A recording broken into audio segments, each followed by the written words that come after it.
अखिलेश यादव का जलवा राजभर के आने से बरकरार। पूर्व सीएम अखिलेश यादव की नीति सख्त और सीधी। साथ आने वाले का स्वागत, लेकिन खुद से नहीं करेंगे संपर्क। राजभर से हाथ मिलाने के बाद जेएस फैक्टर साधना जरूरी। जेएस फैक्टर हुआ अखिलेश के साथ तो फिर बन जाएगी बात। पश्चिमी यूपी में जेएस फैक्टर ही देगा सपा को संजीवनी। जेएस फैक्टर के सहारे बीजेपी का सूफड़ा साफ कर सकती है सपा। आखिर क्या है जेएस फैक्टर जो है सपा के लिए बेहद जरूरी। जेएस फैक्टर अगर साधने में हुए कामयाब तो देखिए क्या होगा सपा को फायदा। उत्तर प्रदेश में इन दिनों बीजेपी वर्सेस सपा का हल्ला बोल देखने को मिल रहा है। सियासी समर में बीजेपी के सामने अगर कोई मजबूती के साथ ताल ठोक रहा है तो वो है समाजवादी पार्टी, और सपा ही लोगों को दूसरे विकल्प के तौर पर नजर आ रही है। और सियासी विकल्प बनने के लिए अखिलेश यादव ने भी अपनी सख्त नीति को बरकरार रखने के साथ ही सियासी मजबूती पर काम किया है। अखिलेश यादव के साथ अब तक तमाम नेताओं ने हाथ मिलाया है और गठबंधन किया है, लेकिन एक भी मामले में पहल अखिलेश यादव ने खुद नहीं की, बल्कि खुद चलकर लोग सपा प्रमुख से हाथ मिला रहे हैं। वो बात अलग है कि अखिलेश यादव ने ये जरूर कहा कि किसी भी छोटे दल से हाथ मिलाने में उन्हें गुरेज नहीं है। ऐसे में पूर्व सीएम अखिलेश यादव ने ओम प्रकाश राजभर से हाथ मिलाकर ये साफ संकेत दे दिए हैं कि वो किसी के आगे झुकेंगे नहीं। जिसको समाजवादी पार्टी के साथ आना है वो साथ आ सकता है, लेकिन सीटों की शर्तों पर कोई भी गठबंधन मंजूर नहीं है। अखिलेश यादव के नेतृत्व में समाजवादी सेना हर दिन मजबूती हासिल कर रही है।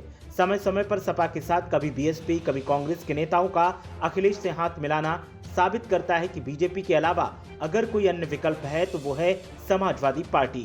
पूर्व सीएम अखिलेश यादव को अभी पश्चिम में अपना किला मजबूत करने के साथ साथ अपनों को साथ लाने की जरूरत है, जिसे यूपी की राजनीति में जेएस फैक्टर बोला जा रहा है। और वो है राष्ट्रीय लोकदल के जयंत चौधरी और प्रगतिशील समाजवादी पार्टी के मुखिया शिवपाल सिंह यादव, जिनको जेएस फैक्टर का नाम दिया गया है।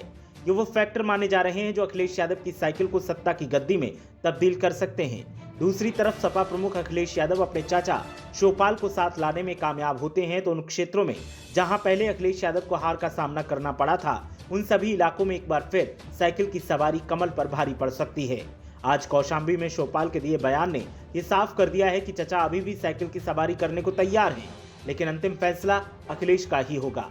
राष्ट्रीय लोकदल के नेता जयंत चौधरी ने 7 अक्टूबर को एक बयान दिया था जिसमें उन्होंने कहा था कि समाजवादी पार्टी से गठबंधन 2022 की बात है और उसकी बात 2022 में ही करेंगे। जयंत चौधरी के इस बयान ने अखिलेश यादव के पश्चिमी यूपी के विजय रथ पर ब्रेक लगाने जैसे संकेत दिए हैं, अगर बात नहीं बनी तो।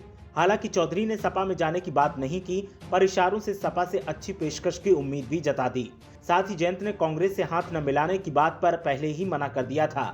जेएस यानी शिवपाल और जयंत चौधरी ये दोनों आने वाले वक्त में यूपी की राजनीति में बड़े फैक्टर हैं जो अखिलेश के लिए चुनावी बूस्टर का काम कर सकते हैं।